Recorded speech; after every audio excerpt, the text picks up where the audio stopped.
নমস্কার বন্ধুরা, তোমরা সবাই কেমন আছো? পুরীর এই খাওয়া দাওয়ার পর্বটা আনতে আমার অনেকটাই দেরি হয়ে গেল, তাই তোমাদের কাছে আগেই আমি ক্ষমা চেয়ে নিচ্ছি। তো পুরীর শেষ দিনে আমরা সপ্তপদীতে একটু খাওয়া দাওয়া করতে গিয়েছিলাম। অন্যান্য দিন আমরা আশেপাশের হোটেলগুলোতেই খেয়েছি, তবে একদিন স্পেশাল একটু সপ্তপদীতে খাওয়ার ইচ্ছে হলো। তো দেখো, আমরা সপ্তপদীতে ঢুকছি। আর সপ্তপদীর লোকেশনটা হলো পুরী হোটেলের পাশ দিয়ে যে গলিটা চলে গেছে, সেই গলিটা দিয়ে সোজা 1 মিনিট হাঁটলেই সপ্তপদী রেস্টুরেন্ট। আর এর উল্টো দিকেই আছে ভজহরি মান্নার বিখ্যাত রেস্টুরেন্ট। তবে একটা ইনফরমেশন তোমাদের দিয়ে রাখি, এখানকার খাবার দাবারের দাম উচ্চমানের যেমন, তেমনি খাবার দাবারের মানও কিন্তু উন্নততর। আর একটা কথা অবশ্যই বলবো, তা হলো তোমরা যারা আমার দিকে বন্ধুত্বের হাত বাড়িয়ে দিয়েছো, তাদের কাছে আমি অনেক কৃতজ্ঞ। তোমাদের প্রত্যেকের কাছে এই ভিডিওটি শেষ পর্যন্ত দেখার অনুরোধ রইল, এবং ভালো লাগলে অবশ্যই লাইক, শেয়ার আর সাবস্ক্রাইব করে দিও প্লিজ। মেনু কার্ডে কিন্তু একটা নতুনত্বের ছোঁয়া আছে, মানে আমাদের বাংলা পাঁজির অনুকরণে মেনু কার্ডটা তৈরি করা হয়েছে।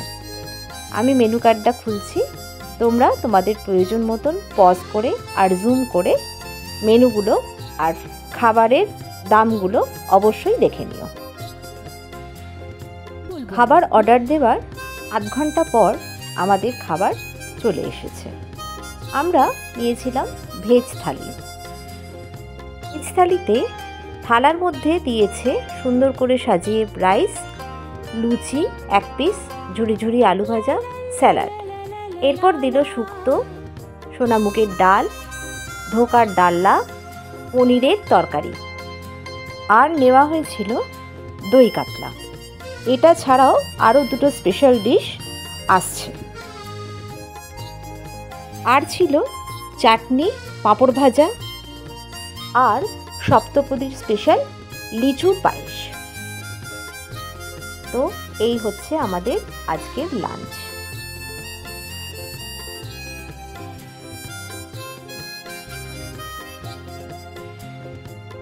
এবার দেখো, খাবারের মেন 2টো ডিশ এসে গেছে। এক হচ্ছে ডাব চিংড়ি, আর একটা হচ্ছে স্পেশাল কাঁকড়ার ঝাল।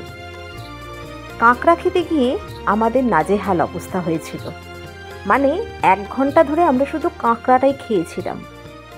তবে প্রত্যেকটি খাবারই ছিল অত্যন্ত সুস্বাদু। আর শেষে ছিল অনবদ্য স্বাদের নলেন গুড়ের আইসক্রিম।